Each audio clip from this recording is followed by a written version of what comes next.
गरम गरम वाफाळता भात आणि त्याच्यावरती ही गरम गरम मुगाची भाजी, पातळ भाजी खूपच छान लागते। जर तुम्हाला तोंडाला चव नसेल, आजारी आहात, तर त्यावेळेस तुमच्या तोंडाला नक्कीच चव येईल, इतकी छान ही भाजी बनून तयार होते। गरम भात आणि गरम मुगाची भाजी, त्याचबरोबर त्याच्यावरती तूप आणि जर कांदा घेतला तर त्याची चव कितीतरी पटीने एकदम वाढेल। तर नमस्कार, मी स्वाती आणि आज आपण मुगाची पातळ भाजी करणार आहोत। पातळ भाजी करण्यासाठी इथे मी मूग शिजवताना थोडंसं पाणी जास्त घातलं होतं, त्यामुळे मूग असे एकसारखे छान सॉफ्ट शिजले जातात।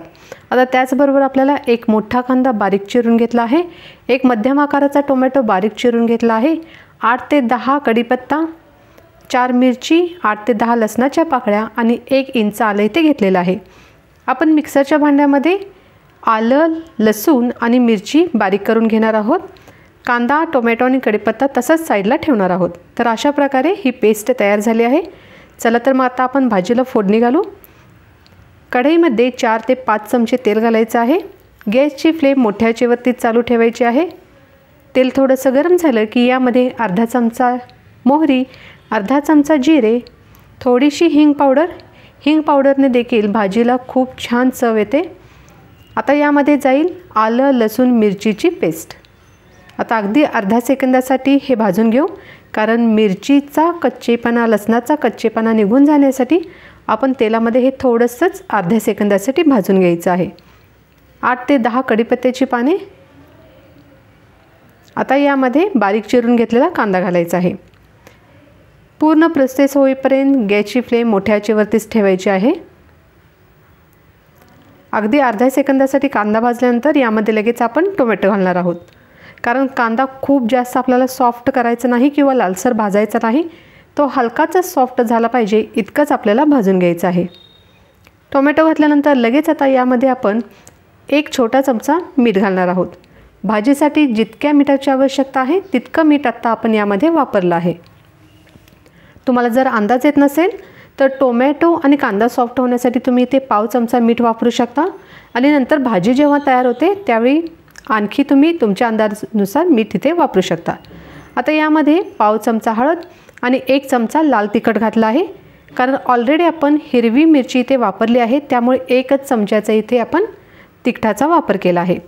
यामध्ये आता शिजवून घेतलेले मूग घालायचे आहेत।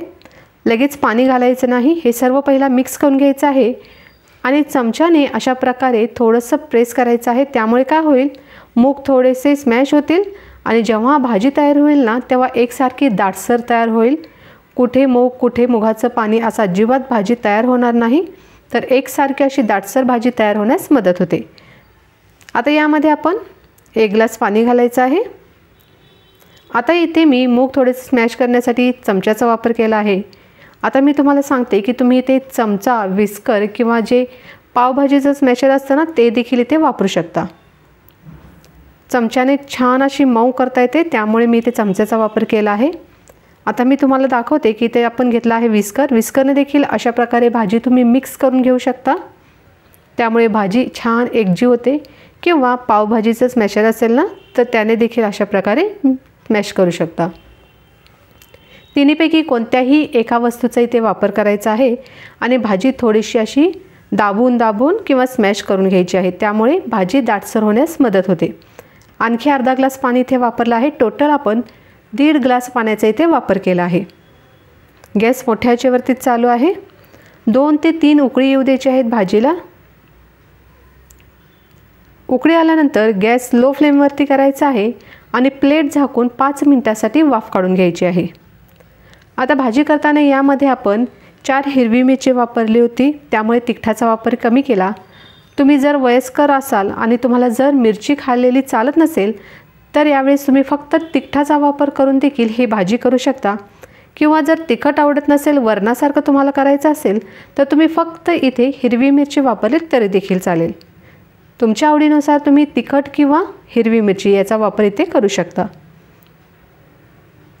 प्लेट काढली आहे, गॅसची फ्लेम बंद करायची आहे आणि परफेक्ट अशाच कन्सिस्टन्सीमध्ये ही भाजी तयार करायची आहे, कारण भाजी जशी थंड होत जाईल ना, तशी दाटसर होण्यास मदत होते। त्यामुळे भाजी शिजतानाच ना खूप जास्त दाटसर अजिबात करायची नाही। तर थोडीशीच पातळ असते ना तेव्हाच गॅस बंद करायचा आहे। आता इथे गरमागरम वाफाळता भात घ्यायचा आहे। त्याच्यावरती तुम्हाला जितकी हवी तितकी भाजी घालून घ्यायची आहे। त्याच्यावर जर तुपाची धार आणि कांदा घ्यायचा आहे। अगदी टेस्टला बेस्ट अशी ही मुगाची भाजी बनवून तयार होते।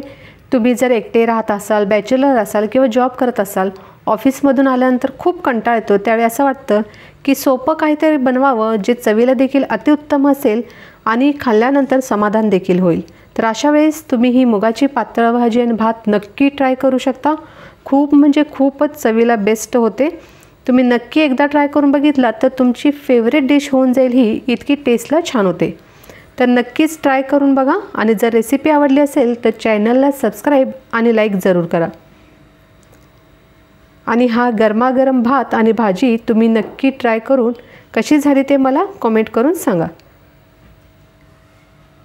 आता अशा प्रकारे तुम्हाला जर कधी स्वयंपाक करायचा कंटाळा आला किंवा काहीतरी कमी वेळेत बनवायचं असेल तर अशा वेळेस तुम्ही हे भात आणि मुगाची पातळ भाजी नक्की बनवून पहा, तुम्हाला देखील खूपच आवडेल। यामध्ये तुम्ही फक्त मिरचीचाच वापर केला तर हे मुगाचं वरण तयार होईल आणि मिरची तिखटाचा दोन्ही वापर केला तर मुगाची भाजी तयार होईल। तर दोन्हीपैकी तुम्हाला आवडतील ते पदार्थ ते वापरून ही भाजी बनवू शकता। मूग शिजवताना तुम्हाला मूग मोकळे आणि मऊ देखील हवे असतील तर काय करायचं, 2 शिट्ट्या झाल्यानंतर गॅस मंद आचेवरती करून एक 8 ते 10 मिनिटांसाठी तसाच चालू ठेवायचा आहे। त्यामुळे मूग सॉफ्ट देखील होतात आणि मोकळे देखील बनतात। तर नक्की ट्राय करून बघा।